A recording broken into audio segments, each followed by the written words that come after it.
Kate Beckinsale's career in Hollywood has been one of quiet endurance, though often her cinematic efforts have been eclipsed by her personal life as opposed to her professional merits. Born into a family steeped in the film industry, Kate was almost preordained for the camera, having begun her acting career at an early age. During the early 90s, she appeared in some prestige British films like Much Ado About Nothing and Haunted, although most of her work at this time was straight-to-TV projects in the UK. Despite these early roles, Beckinsale's career didn't quite ascend to global stardom initially, largely due to the localized nature of her projects, which failed to capture a wider international audience. However, her performances did not go unnoticed by critics, who often praised her, laying a critical foundation that would catch the eye of American reviewers later in her career. Seeking broader acclaim and driven by the dream of international success, Beckinsale made a decisive shift towards American cinema in the late 90s. Her first major US film was The Last Days of Disco, 1998, directed by Whit Stillman. Initially intended to be a high-budget project, the film's financial backing was slashed when Stillman cast 𝚑𝚘𝚞𝚌𝚔𝚎 as the lead, a choice that initially outraged the studio. Thus, the only significant funds available were for lesser-known actors, which included Kate Beckinsale. The Last Days of Disco did poorly at the box office, which was a disappointment to the studio. However, it was a critical launching pad for Beckinsale. Whereas many of her other films had her receiving negative criticism, this film showed she could drop her English accent, and for that, many critics praised her. This performance was enough to secure her next American project, Brokedown Palace.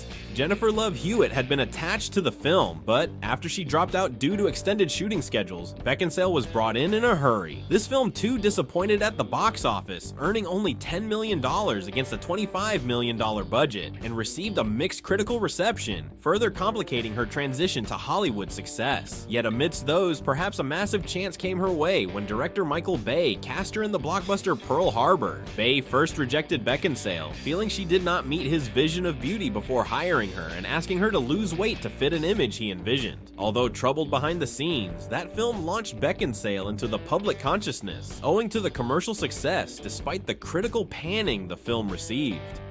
Pearl Harbor proved to be a turning point that finally brought her considerable attention and paved the way for her role in Serendipity. This romantic comedy, while receiving lukewarm reviews from critics, was embraced by audiences quite well and did moderately well at the box office, grossing $77 million worldwide against its $28 million budget. This film highlighted Beckinsale's appeal in romantic leads and set the stage for more diverse roles in her career.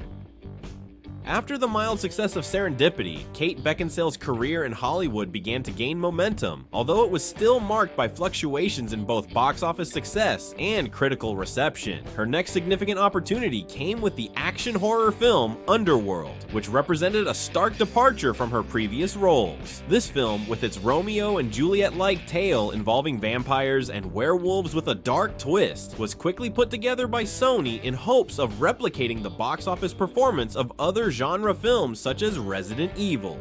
Underworld was filmed in Budapest in just 1.5 months on a relatively low budget of $22 million. The hasty production was nevertheless released that September 2003, an astonishing #1 US box office. That would go on to garner worldwide earnings of $95 million worldwide on a considerably modest budget. The movie that introduced Beckinsale's starring potential in leading a large-budget Hollywood movie launched the next wave in a new Underworld action-packed horror franchise. The success of the franchise brought about immediate plans for both sequels and prequels, securing Beckinsale's star status in action cinema. Smooth sailing it was not, however. Beckinsale then took on another demanding role in Van Helsing in 2004, an ambitious project intended to kickstart a universe of films. With a substantial budget and great expectations, Van Helsing underperformed at the box office and was critically panned, nearly derailing the career of director Stephen Sommers. The failure of Van Helsing was a big setback for Beckinsale, who was building momentum in Hollywood in an attempt to increase her portfolio and maybe grab more critically acclaimed roles. Beckinsale participated in Martin Scorsese's The Aviator of 2004. While the film performed averagely at the box office, a common trait for Scorsese's films, it provided a good avenue for actors to gain critical acclaim. Unfortunately, this opportunity was not well utilized by Beckinsale, who could not win the expected accolades with her performance in the film. But then there are these ups and downs. Finally, in 2005, with the release of Underworld Evolution, things really turned in her career trajectory's favor. With the increased budget of $50 million, this sequel did cross the mark of $100 million at the box office, albeit with a much slimmer profit as compared to the predecessor. The performance made the Underworld series a staple of Beckinsale's career, proving that she can draw in audiences for such a niche genre. Kate Beckinsale, with more consistency in her acting career within action and fantasy genres, still saw ups and downs with film choices. After Underworld Evolution, Beckinsale tried her hand with different genres, but not all were quite as successful. The turning point in her career began with Whiteout, that was released in 2009, which had been a troubled project right from the announcement stage. First reported to star Reese Witherspoon, various script rewrites and director changes went on before Beckinsale got the lead. The troubled production was plagued by a tight budget and constant delays. By the time Whiteout finally came out, it did so with minimal promotion to a poor box office and lackluster reviews that collected only $17 million against a $35 million budget. At the same time, Beckinsale's Van Helsing and Whiteout showed the possible risks of highly publicized projects failing. These not only affected her ascending career, but also left her to the mercy of criticism from everyone. But again, resilience saw Kate Beckinsale come out strong with her repetition in the Underworld series.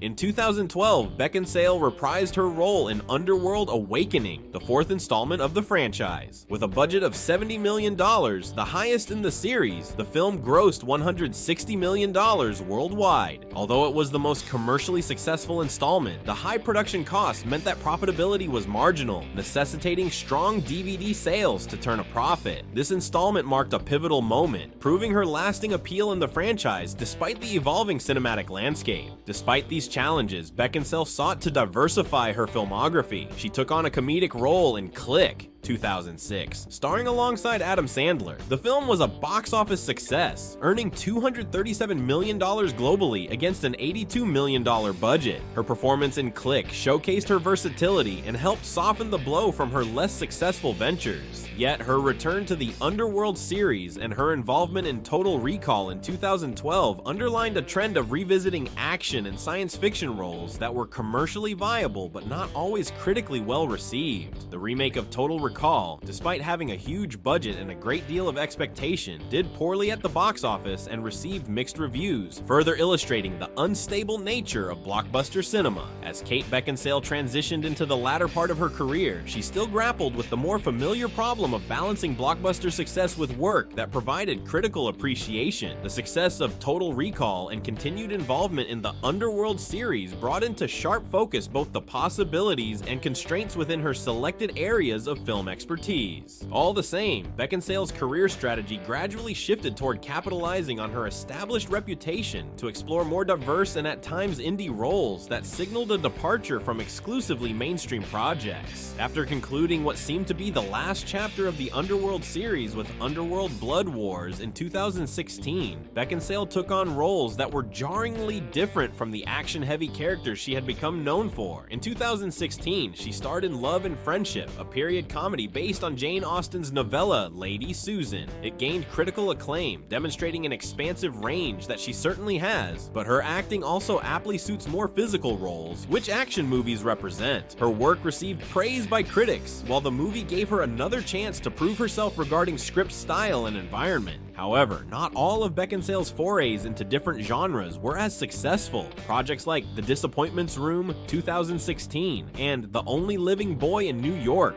2017, failed to make much impact either critically or commercially. Despite these setbacks, Beckinsale's choice of roles demonstrated a deliberate attempt to diversify her acting portfolio and move herself away from being typecast in action roles alone. Parallel to her film work, Beckinsale also began to engage more prominently with television and streaming services, a move many established film actors have made in response to the shifting landscape of the entertainment industry. This transition not only broadened her exposure to different audiences, but also offered her opportunities to delve into character-driven stories that films often could not accommodate due to time constraints. For the past few years, Kate Beckinsale has navigated Hollywood with a nuanced perspective on her career trajectory, as well as the dynamic shifts within the film industry. By embracing both successes and challenges of her early acting roles, she has created room to give the former the respect it deserves while thrusting her toward new creative paths.